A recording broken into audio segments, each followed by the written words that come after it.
let's talk about the fourth blessing in the Shemoneh Esrei. That's what we're up to. We spent a lot of time in the first three. The fourth one is the beginning of the 13 needs of man. What do we ask for?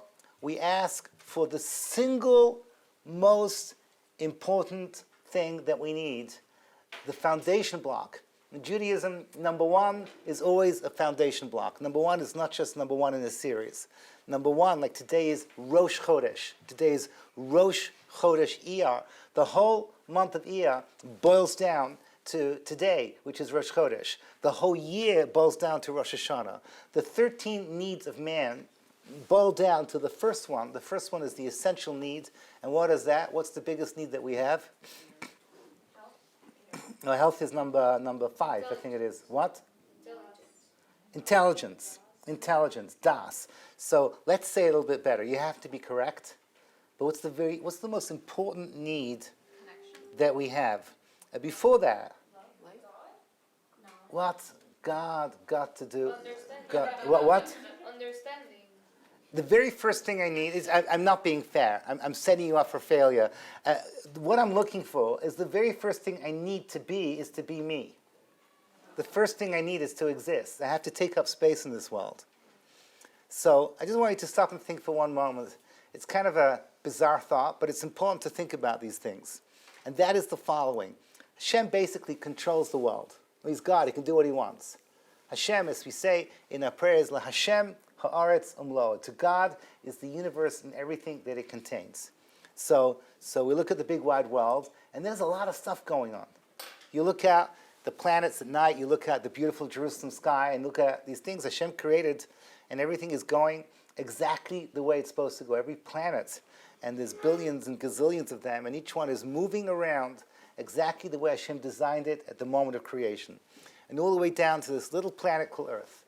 This little planet called Earth, there's oceans, and there's mountain ranges, and there's deserts, and there's the Great Plains, you Americans, the Great Plains out there. There's so much, and everything is Hashem's. The jungles in Africa, the polar caps, they're all Hashem's. Until eventually you get to this little creature called humanity that takes up a little speck in God's creation, a little speck on planet Earth itself. And humanity, which is the centerpiece of what God created, is made out of what? What do we have? What exactly do we own ourselves? Do we own our property? Do we own our homes? Do we own our clothing? And technically speaking, we do. On a legal sense, we for sure do. But we all know that these things are transient.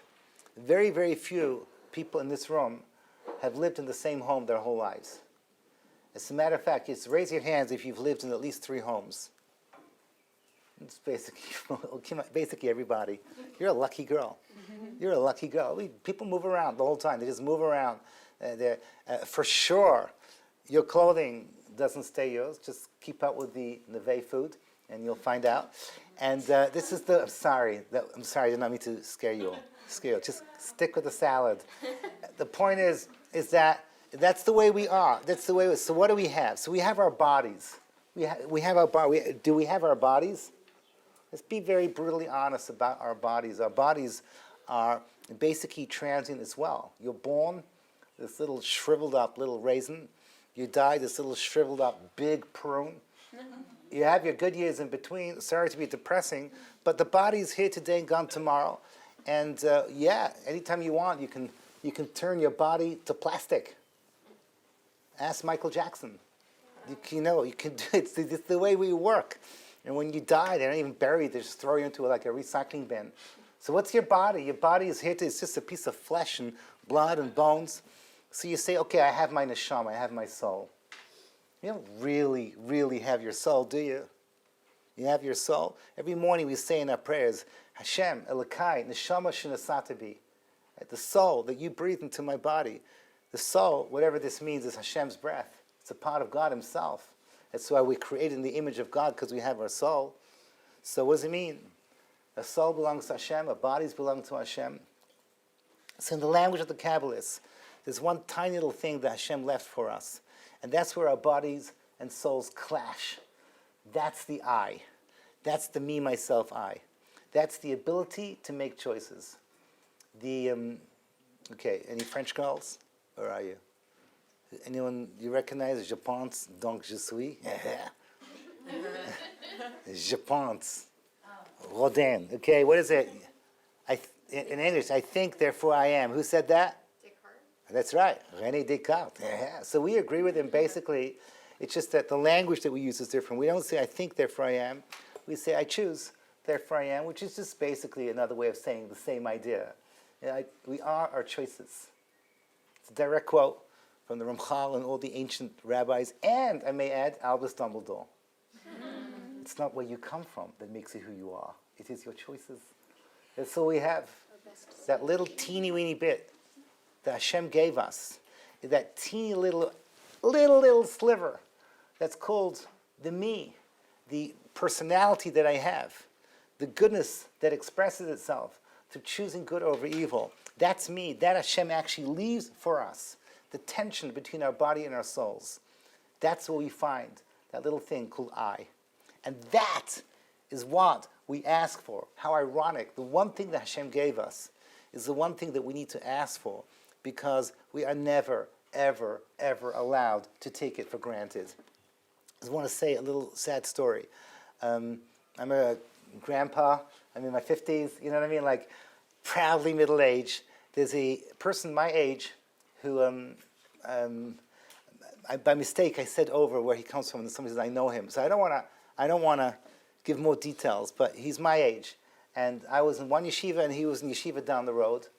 And I had a great year, and he did not, because he was hit by a car here in the streets of Jerusalem. And his head hit the pavement. And when his head hit the pavement, he had permanent brain damage. And today, he is a perfectly functioning 11-year-old in the body of a middle-aged man. And whatever, I know him, I see him, it breaks my heart. It breaks my heart, but everything happened in a matter of seconds. So I don't want to depress you, especially there's no way coming to get depressed, but you can't just assume that you cross the road and you get to the other side. I know it sounds like the beginning of a bad joke. Why did the Jewish thinker cross the road? Because Hashem wanted him to. That's it. That's it. Hashem wanted him to cross the road successfully. That's it. That's the real answer. Everything we do is through the grace of God. So the first need is to be myself, is that request to think. Rabbi Friedlander, in his book Sifsei Chaim, makes an interesting observation. Each one of the 13 needs begins with a request. For example, somebody mentioned health. Rafe'ena Hashem b'nei rafeh. Heal us, O God, and we will be healed. That's the way that we make a request. When it comes to thinking, we begin with the words, Ata chonen la'adam das.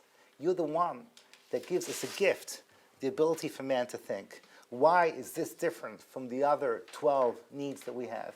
And he answered based on what I just taught you. He said, because human nature is to take the ability to think for granted. I don't know everyone in this room, but I know a lot of you, and you're all smart. At least your grandmas will tell you. You're smart girls, and you just assume, you take for granted that you can go back to wherever you come from. You can earn, at least upper middle class. That's the minimum that you basically picture yourself as being in another 10 years' time. You make a good job, Priya, working for Harry, it's whatever. There we go. At least you admit it. I'm proud of you. Most girls would never admit it once they're out of their teens. By then it'll be many, many, many directions. Anyhow, so that's an inside joke. I apologize. So the point is that, so what do we have? What do we have? That teeny little sliver called me, myself, I, is the very first thing that we need to ask from HaKadosh Baruch Hu. The right to be myself.